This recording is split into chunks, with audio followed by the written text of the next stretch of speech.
Okay friends, one of the first things we have to do to get started on this job is to make sure that the cooling system's nice and cool to the touch. You don't want to open anything up while it's hot. After that, we're going to come over to the radiator cap, turn this counterclockwise, and remove it. We'll set this aside, and now we can move along to the lower aspect of the driver's side of the radiator. All right, now we're going to want to make sure you have a collection bucket under here to collect our coolant. Go ahead and grab onto this petcock. Let's go ahead and turn this counterclockwise and slowly drain the coolant. Let's come right over and disconnect our negative battery terminal. Get this loose. Let's start taking apart the top of the engine here.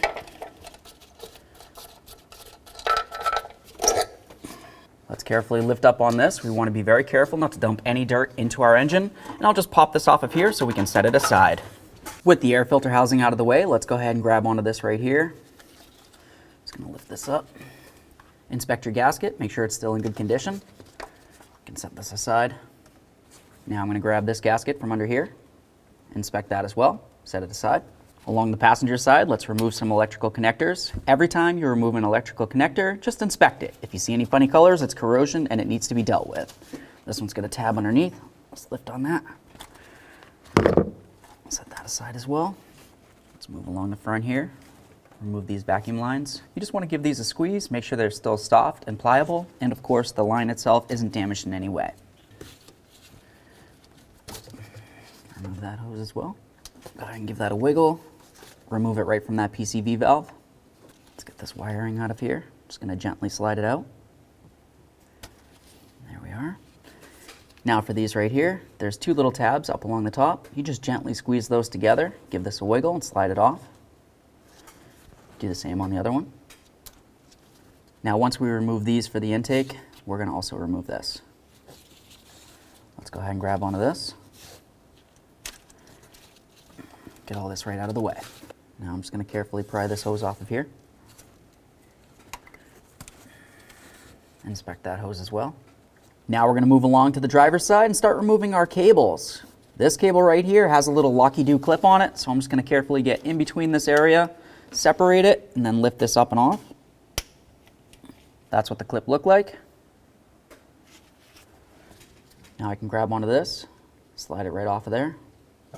Now for this cable right here, I'm just going to gently press on this lever right here, and then I should be able to slide this off. Set that aside. Now I'm going to make my way to the back side of the throttle body. We'll get this little hose off of here. Next we're going to remove our two fuel lines. There's one over on the passenger side, and there's one over on the driver's side. I'm going to start with the passenger side. This is a 16 millimeter.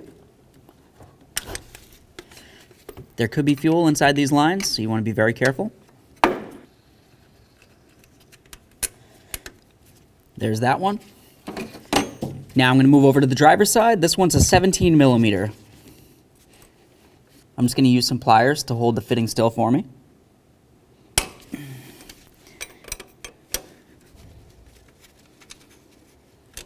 Now we can separate these lines. While the lines are off, it's a good idea to take a look at these O-rings right across here. You want to make sure they're still in good condition. If it seems like they're swollen or dry and cracked in any way, you want to make sure you go ahead and replace them. These two look okay. I'm not super worried about them. Just set the lines aside. At this point, we can start unbolting our throttle body from the intake. Now, if you wanted to, you could use a wrench and just come right along here and loosen these up. Once they're loose, you can just unscrew them. If you didn't want to use a wrench, you could just unscrew the rod from this area here and then use the socket right over that. Just unscrew this one.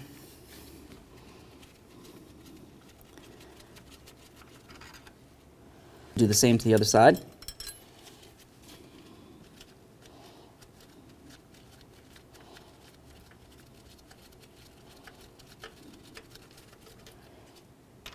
Let's remove this forward bolt.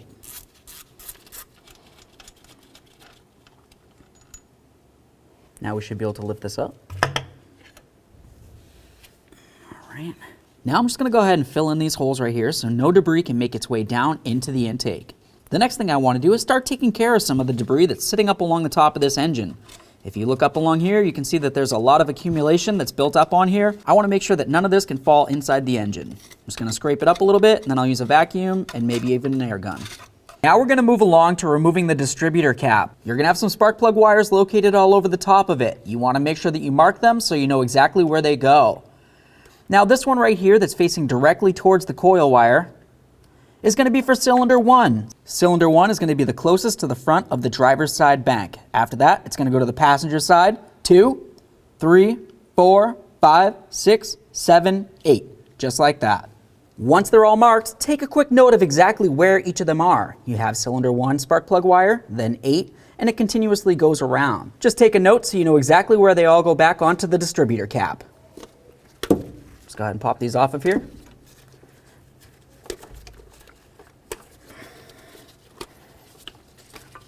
Now we're going to unscrew the mounting screws that hold the distributor cap down.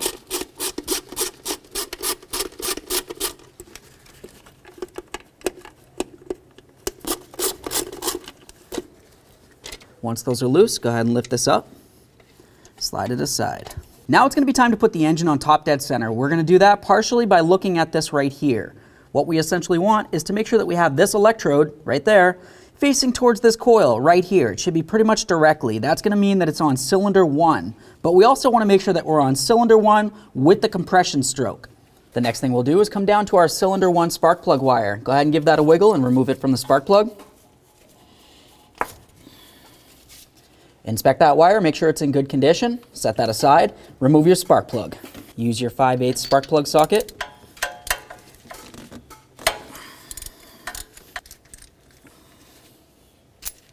Remove and inspect your spark plug. Make sure it looks like it's in good condition. It's a good idea to go ahead and check that gap. If you need to replace your spark plugs, well, now's kind of the time to do it. You already got one out. All right, now I'm going to use my 16mm socket and a nice long ratchet, and I'm going to have to turn the crank over. The crank is the bottom pulley on the engine down there, and I want to turn that clockwise. While I turn it clockwise, we're going to be looking up here at the distributor. We want to watch this rotor and wait for it to start coming around so it looks like it's going to want to line up with this. But before it actually comes around and looks like it wants to line up, we want to pretty much stop right about here. I'm going to carefully stick my finger down by that spark plug hole, and I want to feel if I can feel air trying to get pressed out, like compression.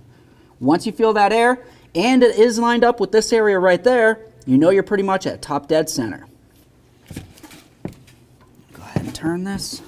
Careful for any pinch points on that belt. Okay, put my finger over this. All right. I can hear air trying to blow by me here. So since I know that the air is trying to blow by, I'm going to continue on by lining this up so it's perfect. Now you can either take a wooden dowel or the back side of one of your extensions. Just make sure it's not sharp and it's not going to mar up the inside of your cylinder at all. We're going to carefully slide it inside that spark plug hole. I can feel it hit directly up against the piston in there, which means that the piston's pretty much all the way up. And then the last place that we're going to triple check is right down in the front right along here. Looking at the crank, you can tell that I marked it with something white so you can visually see it. Also next to where that white mark is, you can tell that it has the area with a whole bunch of cutouts in it. I have the white line, or the mark that's on the crank, lined up with that first notch right there, the biggest one. That also helps me believe that it's top dead center. So between the crank, back there at the rotor on the distributor, pointing exactly where it needs to be, and the feeling of air coming out of cylinder 1 right there, that tells me that I'm on top dead center and we can continue. Let's go ahead and disconnect the wiring from this. Set that aside so we can't lose it. The next thing I'm going to do is just take a black marker and I'm going to mark exactly where this lines up to on the base. Looking underneath the distributor, you can see the bolt that we're going to have to remove. Remove that bolt. Let's reach down under there. We're going to grab onto the bracket that holds down the distributor as well. We want to make sure that when we reinstall this, it's facing in the same direction. Set it aside. Now the next thing I want to do is mark on the intake compared to where it is on the distributor. I'm just going to put a little chisel mark between the two so I can line them back up. Put any debris from the area. And now we're going to lift this straight up. As I lift this up, what you're going to notice is this is going to want to turn counterclockwise. So we want to pay attention to exactly where it ends up and mark that as well. So I'm going to keep my bottom hatches lined up. I'm going to gently bring this up.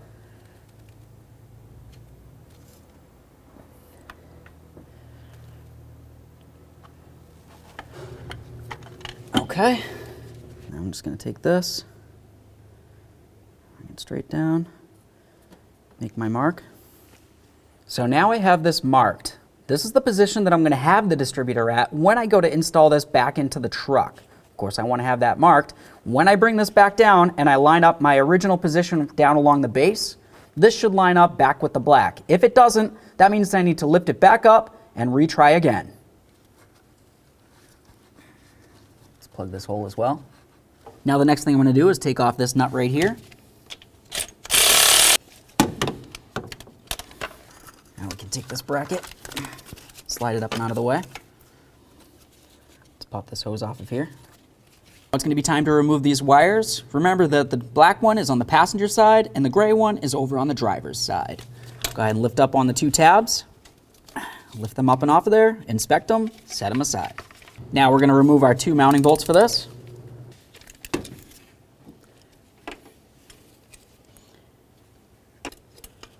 Remove your coil, set it aside. I'm just going to move this out of the way. Let's remove the bolt that holds this bracket down. All right, now we can slide this thing out of the way as well.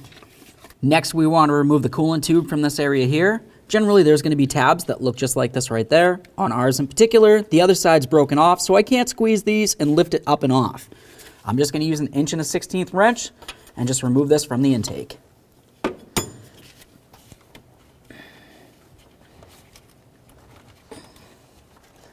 right, I'm just going to set that aside. Now we're going to get this bracket out of here as well. You're going to find that you have this rod that comes all the way up there. Let's go ahead and remove this nut, then this bolt, and then we'll move along to here.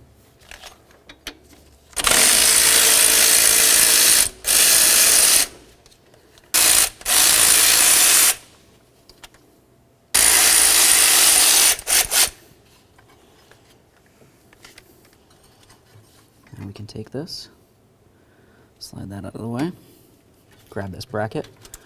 Let's kind of push this out of the way as well. Now we can move along to this. Disconnect your coolant temp sensor. Inspect it, set it aside. Let's get this off of here. Set that aside. Now I'm not planning on removing the thermostat housing from the intake. If you do that, it's a good idea to make sure that you replace the gasket. I don't have a gasket for the thermostat, so I'm just going to continue on to removing the nut that's on the other side here so I can get the wiring off of it. All right, get that out of there. All right, let's move along to loosening this up as well. We're going to remove this tube. Now I'm going to loosen the clamp for the radiator hose here. Give this a nice wiggle. Remove it, set it aside. Okay, so now we can start unscrewing the bolts that hold down the intake to the engine. When we do this, we want to pay attention to exactly where each one of these bolts come from. They could be a little bit different, so we just want to make sure we put them exactly where they're going to go. Now my first bolt broke right here, but I'm going to continue on by removing the bolts. When I remove the bolts, I want to make sure that I start with all four corners, and then I'm going to make my way to the center four bolts as well. The reason why I don't want to do the centers first is because when I do that, I could relieve some pressure right here, and it could potentially cause some warpage or damage to the intake or even the engine. All right, that one broke free.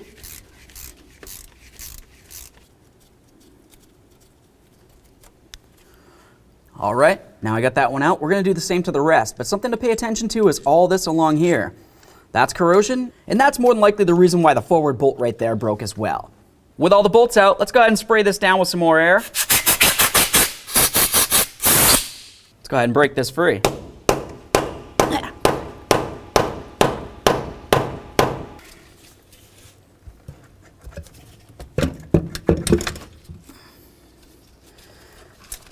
Now we can lift this up and out of here and have a look at what's going on.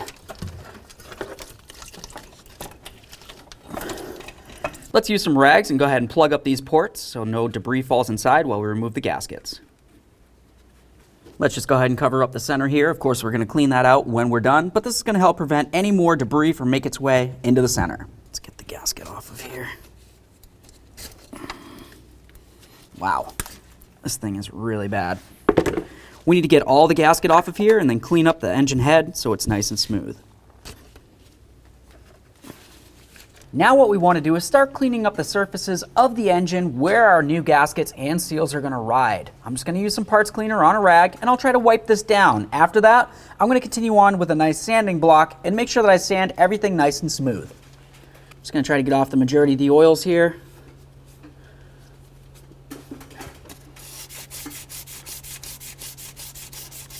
Now at this point, I sanded down all the areas where the gasket's going to ride. I want to try to make sure that I have this all as smooth as possible. We're going to have to do this on the other side of the intake as well. Essentially the upside down areas where it connects onto this, we want to make sure we sand it. Before I go ahead and jump ahead to that though, I'm going to make sure I tap out all of my bolt holes just to ensure that all the threading is good.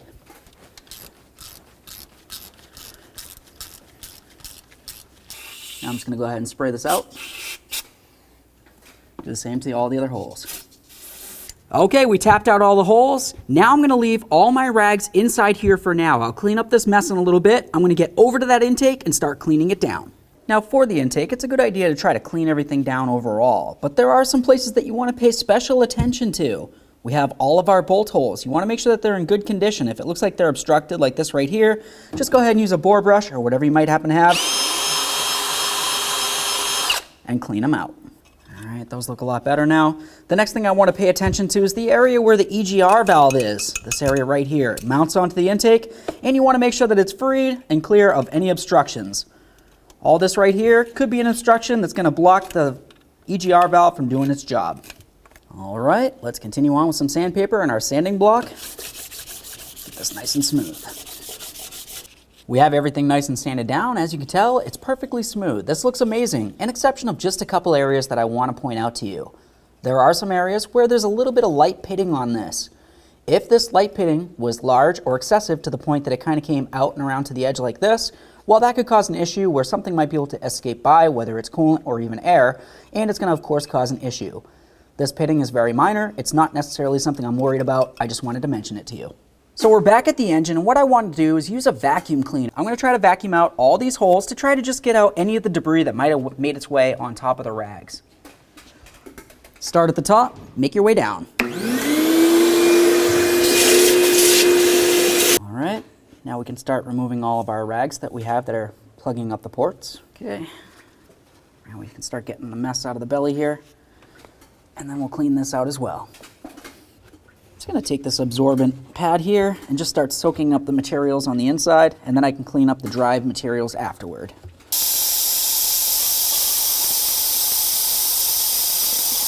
Once you have the majority of everything sucked out of there, let's talk about all this crud that's sitting in the belly of this thing. Let's go ahead and scrape it all out of here as much as possible, and then clean it up with some rags so it's as clean as possible. The next thing that we're going to do is clean up all the threads on the bolts. You want to make sure that they're fresh, clean, and they're in good condition. At this point, we've cleaned up the inside of the engine right here, the belly of it, and of course, we cleaned up all of our mounting bolts that are going to go into our threaded holes. The next thing that I want to do is finish cleaning up all the mating surfaces where my intake gaskets are going to ride. We want to make sure that we have no oils on these at all, especially along the forward area here, along these grooves, along here, and along the backside over there in the same exact area. The reason why we want to make sure that there is no oil on these at all is because we're going to have to use some gasket maker, and we want to make sure that that gasket maker has something good to stick to.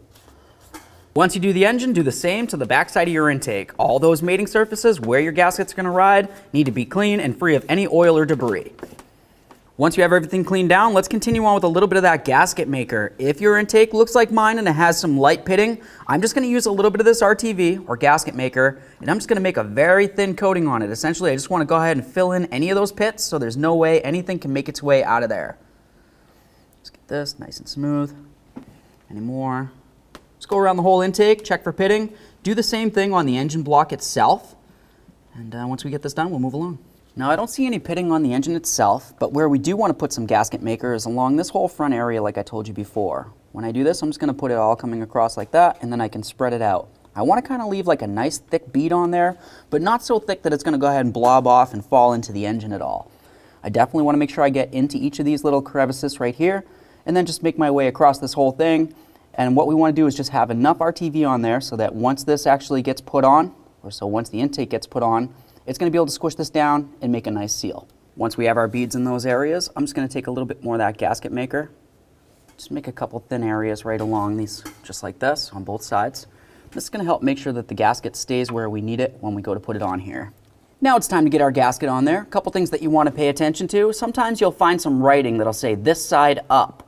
So you want to make sure that you have that side up. Other than that, it's going to have one side that has this area mostly blocked off, and then the other side of the gasket is going to have a nice opening. You want to make sure that the opening is facing towards the front of the engine on both of the gaskets. Go ahead and slide this in here. We're going to line it up with where it belongs, so all the bolt holes are lined up and all the ports right here are nice and free and clear of any obstructions. Go ahead and push the gasket down on there. Once it feels as though it's where it needs to be, let's continue on to the other side real quick. Now we can carefully slide our intake in here. Get this intake into position. Now we're going to start putting in our mounting bolts. When we do this, we want to make sure that we use some high temperature thread sealant. This is very important. If you don't, you could potentially have some oil or even coolant seeping its way up through the threads, and then you're going to have a leak of some sort. When you do this, you don't need to go ahead and glob it on there. Just put a thin amount just like this, and then you can carefully just bring it around the threads. Once it's like that, you can go ahead and start installing it into the engine. We want to make sure that we put each bolt back exactly where we got them from. Now we can start putting our bolts in there. Just going to make sure I put this bracket on the front right here. Start that bolt in there. All we're doing is starting all of our bolts, and then we'll get to torquing them, and when we torque them, they need to be specifically torqued and in a sequence. Now we're going to get this tube out of the way so we can get our rearward bracket in here. Start those bolts in as well.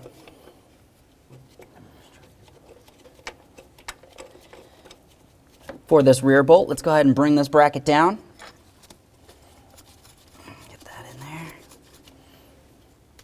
Bolt in here. Now that we have them all started, let's start snugging them up. When we do this, we're going to do it in a very specific sequence. I'm just going to try to bottom these out without applying too much pressure. 1, 2, 3,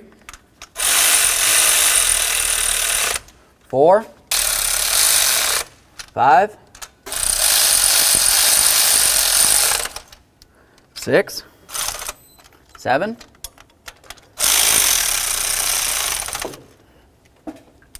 8, 9,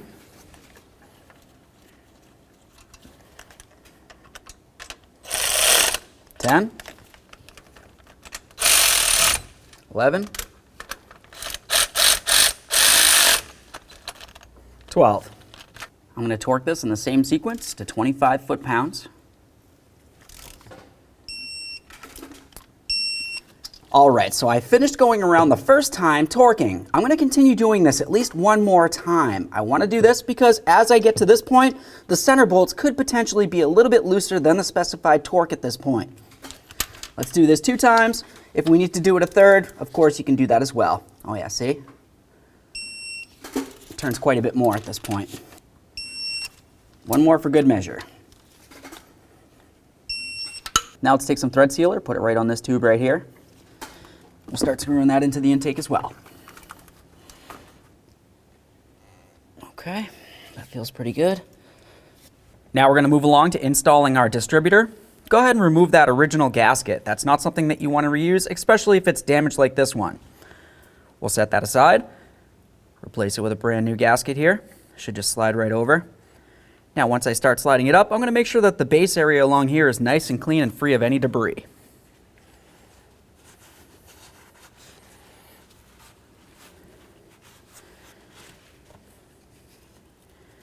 That gasket up there. Now we can start sliding this into the truck. A couple things we want to pay attention to as we start sliding it down.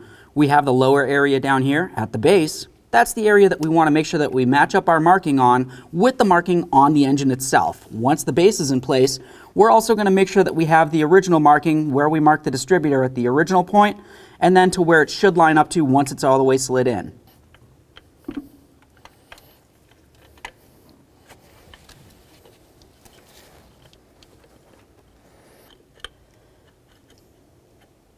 It's just going to slide its way in. There we are.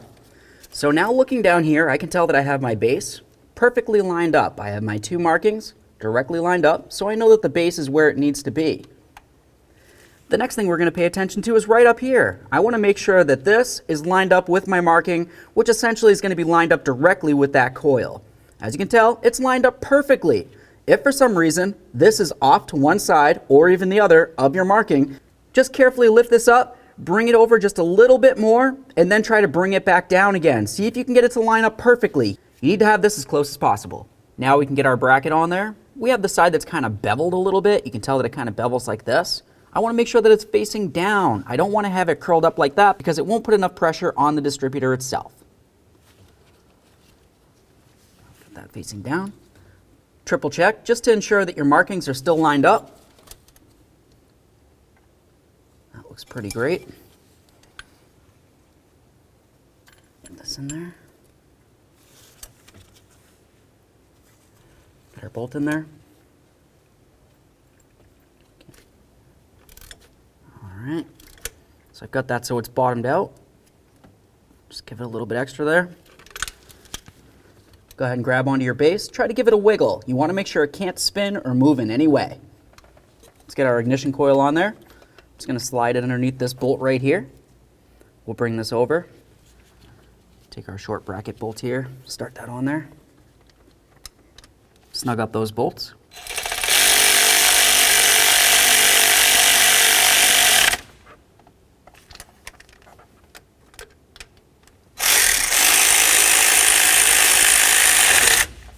The wiring on here. I've got the larger connector. Get that right on the back side of the distributor right there. Make sure it clicks in, give it a nice tug. You definitely do not want any of these connectors falling off on you. I'm going to take this wire underneath those fuel lines. Snap that in as well. Give it a nice tug. Now let's get our wiring for the coil on here. Those two pieces just slip together just like that.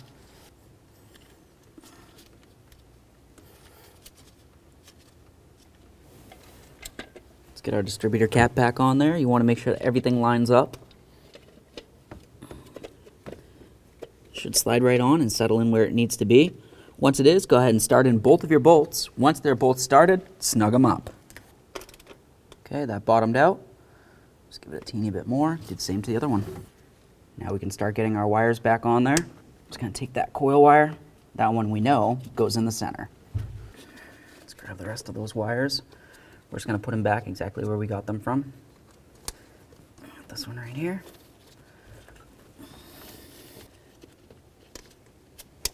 Eight, 4, 3, 6, 5, 7, 2. If you can't remember the firing order for some reason, it's right along the front of the intake. And like I said, cylinder 1 is the driver's side front. Cylinder 2 is over there. 3, 4, 5, 6, 7, 8. Let's go ahead and take our spark plug. We're going to carefully start it into the hole by hand. We'll screw it in as tight as we can, and then we'll snug it up. Okay, it's bottomed out. Now let's torque it to 22 foot-pounds. Now we're just going to take our spark plug wire, put it on here.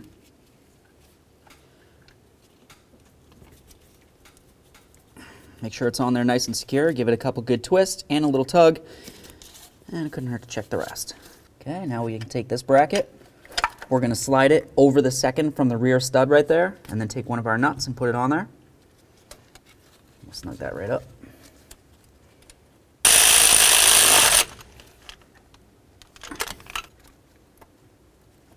Let's get that on there. Now let's move up to the front right here. You want to make sure that you clean up your terminal ends. Make sure it's nice and clean and free of any debris. This is very important because these are ground wires.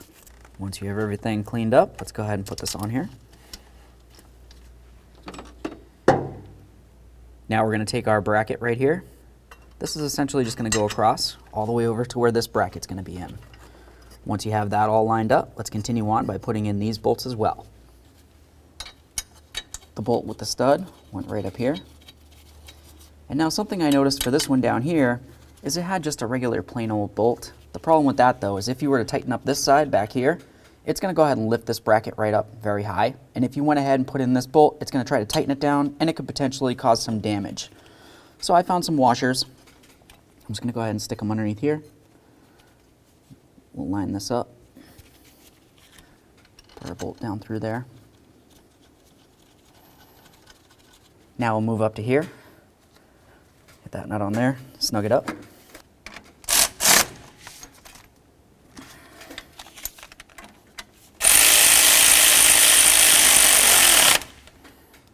Now we can snug that one. And that one. Let's get this on here.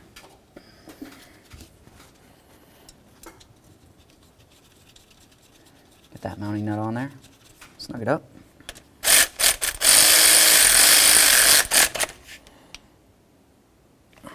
Connect in the wiring for your coolant temp sensor. Give it a nice tug. Let's get this back in here. Plug this up, torque it to 25 foot-pounds.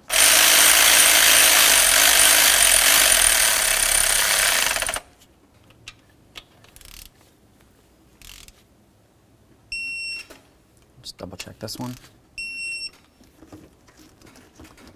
Now we can get our upper radiator hose up on here. We'll snug this up.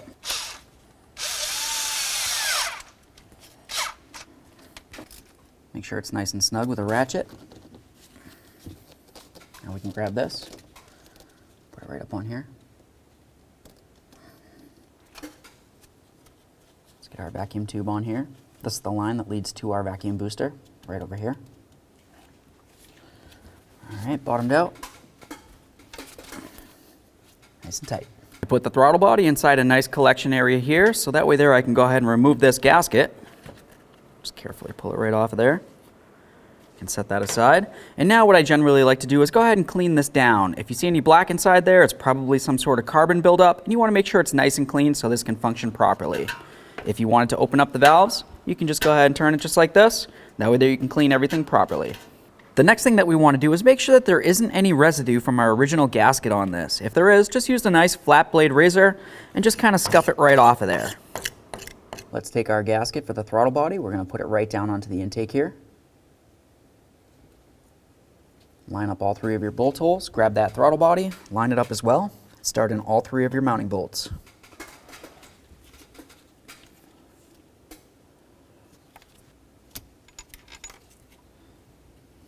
This one in there.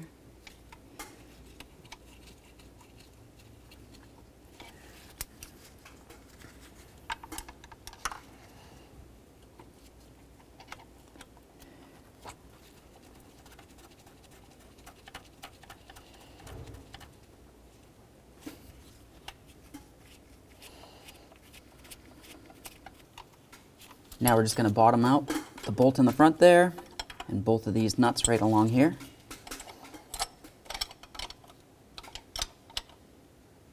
Okay. Now you want to try to torque these to 18 foot-pounds. This one right here is going to be fairly easy to torque. For these over here, you can probably try to use a crow's foot of some sort, but essentially just try to gauge it so that they're snug and go a teeny bit more, and it should be good enough.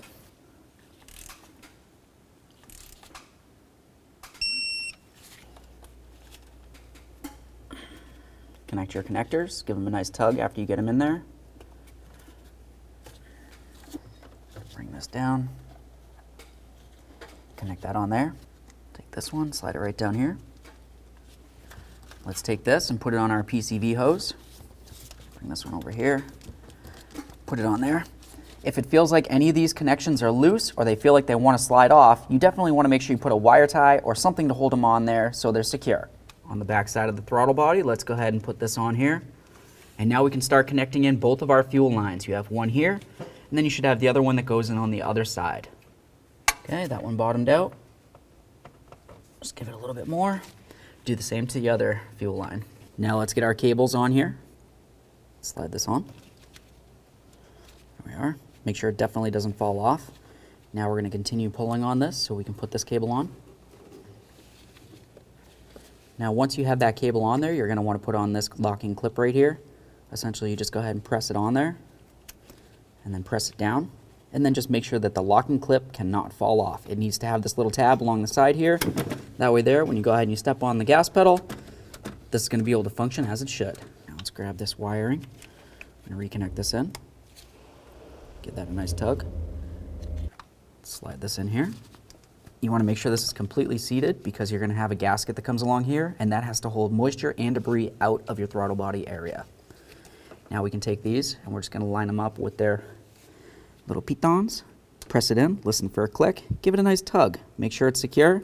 Do the same on the other one. Now we can take one of our circular gaskets. We're just going to bring it right down over this. Get it into position. Let's slide this off of here and prepare to put this onto the engine. There we are. Now we can take this hose, put it right in there. Time for our next gasket. Slide it right down over that. Bring this down over this. Reattach it to that. You should see this want to line up right in here. Now we can grab our air filter and our cover.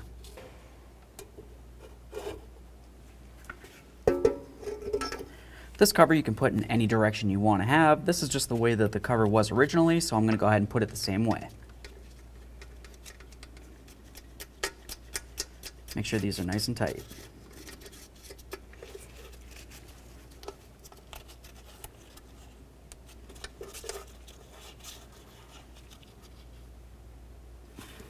Give that a nice wiggle, make sure it's secure. Reconnect your negative battery terminal.